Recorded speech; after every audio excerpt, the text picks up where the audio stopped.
सोचिए एक ऐसी जमीन के बारे में जिसके हर कण में न जाने कितनी सदियों का इतिहास दफन है। एक ऐसा इतिहास जिसने बड़े बड़े साम्राज्यों को बनते और फिर तबाह होते हुए देखा है। तो चलिए आज पन्ने पलटते हैं और हरियाणा की इसी अनसुनी दास्तां को समझने की कोशिश करते हैं। ये सवाल सिर्फ एक सवाल नहीं है, बल्कि एक दरवाजा है, एक ऐसे सफर का जो हमें उस दौर में ले जाएगा जब इस धरती पर महाकाव्य लिखे जा रहे थे, जब यहाँ की हवा में आप कह सकते हैं आध्यात्मिकता घुली हुई थी। तो शुरुआत करते हैं महाकाव्यों के दौर से। महाभारत में जब आरण्यक पर्व पढ़ते हैं या नकुल के दिग्विजय प्रसंग के बारे में जानते हैं तो इस जमीन का जिक्र बार बार आता है। मतलब ये वो धरती है जहां सिर्फ लड़ाइयां ही नहीं लड़ी गईं बल्कि ज्ञान और धर्म की नदियां भी बहीं। वामन पुराण तो हमें और भी गहराई में ले जाता है। इसके हिसाब से ये भूमि सोचिए 7 पवित्र वनों और 9 पवित्र नदियों से घिरी थी। इनमें से एक नदी थी सरस्वती, जिसका नाम हम सबने सुना है। और देखिए ये सिर्फ जंगल और नदियां नहीं थे, असल में ये इस पूरे इलाके की आध्यात्मिक और सांस्कृतिक जिंदगी का केंद्र थे। आप कह सकते हैं कि इसी वजह से ये जगह ऋषियों की तपोभूमि बनी। अब देखिए इस जमीन की कहानी कितनी पुरानी है। इसका एक और सबूत मिलता है महान व्याकरणविद पाणिनि से। उन्होंने अपने ग्रंथ में कुरु जनपद का जिक्र किया है और साथ ही यहाँ के एक बहुत बहादुर कबीले योद्धों का भी। इसका मतलब क्या हुआ? इसका मतलब ये है कि मौर्य काल से भी बहुत पहले इस इलाके की अपनी एक अलग, एक मजबूत पहचान थी। चलिए अब जरा समय में आगे बढ़ते हैं। 6वीं और 7वीं सदी में सम्राट हर्षवर्धन के दौर में। ये वो वक्त था जब ये जमीन सही मायनों में अपनी खुशहाली और समृद्धि के चरम पर थी। क्या कमाल की बात लिखी है बाणभट्ट ने अपनी हर्षचरित में। वो कहते हैं कि थानेसर यानी श्रीकंठ जनपद की मिट्टी इतनी महकदार थी कि जब हल चलता था ना तो मधुमक्खियां खिंची चली आती थीं। जरा सोचकर देखिए, एक ऐसी जगह जहां गन्ने, गेहूं, धान, इनकी लहलहाती फसलें हवा में अपनी खुशबू बिखेर रही हों। ये उस दौर की खुशहाली की एक जीती जागती तस्वीर है ना। और हाँ, वो योद्धे जिनकी हमने बात की थी, जो अपनी बहादुरी के लिए मशहूर थे, उनका एक और पहलू भी था, बड़ा दिलचस्प पहलू। चतुर्वाणी नाम का एक ग्रंथ हमें बताता है कि रोहतक के यही योद्धे इतने कमाल के ढोल बजाते थे कि जब वो उज्जैन के बाजारों में अपनी कला का प्रदर्शन करते तो लोग मानो सब कुछ भूल जाते थे, बस उनकी धुनों में ही खो जाते थे। कमाल है ना, एक तरफ योद्धा, दूसरी तरफ कलाकार। वाकई एक ही सिक्के के 2 पहलू। लेकिन इतिहास हमेशा एक जैसा नहीं रहता। वक्त का पहिया घूमा और इस खुशहाल धरती पर बाहरी ताकतों की नजर पड़ गई। ये वो दौर था जब हमले हुए, और इसी दौर में कई विदेशी यात्री भी यहाँ आए, जिन्होंने जो कुछ भी देखा उसे अपनी किताबों में हमेशा हमेशा के लिए दर्ज कर लिया। जैसे अल-बिरूनी, उन्होंने गजनवी के हमले के बारे में लिखा कि कैसे मूर्तियां तोड़ी गईं, कैसे पवित्र ब्रह्म सरोवर को निशाना बनाया गया। फिर उतबी और बेहटकी ने हांसी और थानेसर की हार का पूरा ब्यौरा दिया।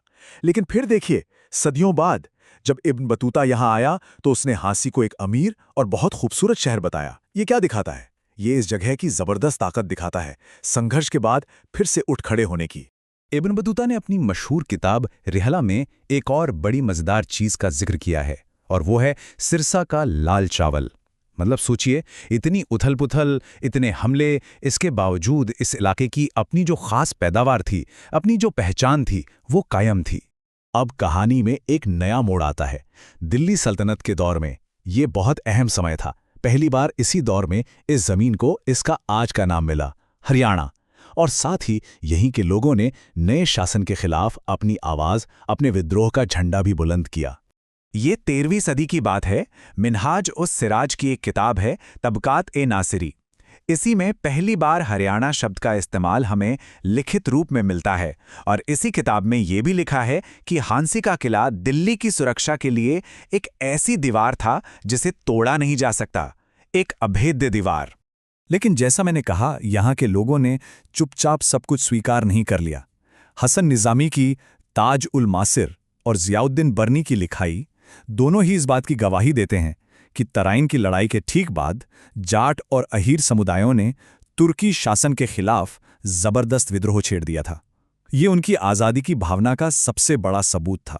फिर आया मुगलों का दौर, और बाबर से लेकर जहांगीर तक लगभग हर बड़े मुगल बादशाह और उनके इतिहासकारों ने इस इलाके को अपनी अपनी नज़र से देखा और उसके बारे में काफ़ी कुछ लिखा।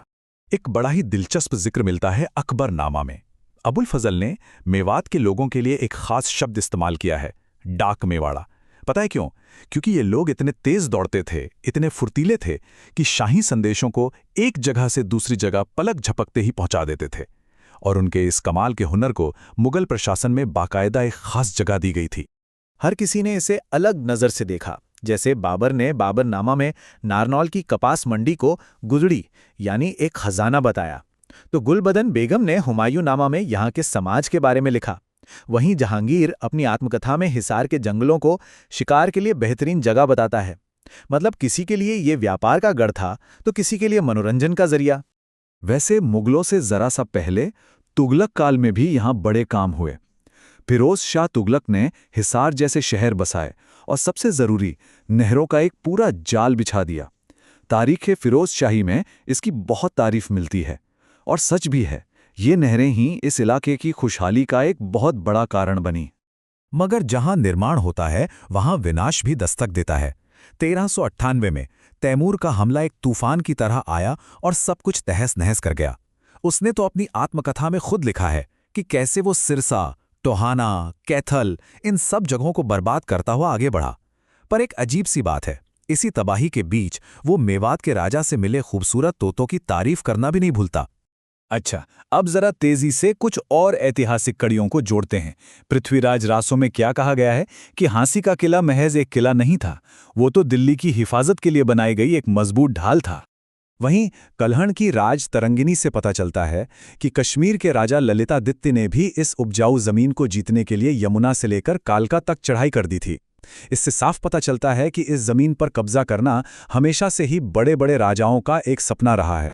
तो महाकाव्यों के दौर से लेकर मुगल काल तक और उसके भी आगे ये धरती न जाने कितनी ही कहानियों की गवाह रही है। कहते हैं यहाँ की मिट्टी का हर टीला किसी न किसी साम्राज्य के बनने और बिगड़ने की एक पूरी दास्तान सुनाता है। तो फिर सवाल यही उठता है कि अगर ऐसा है तो इतिहास का ये लंबा सफर आज हमें कौन सी कहानी बता रहा है?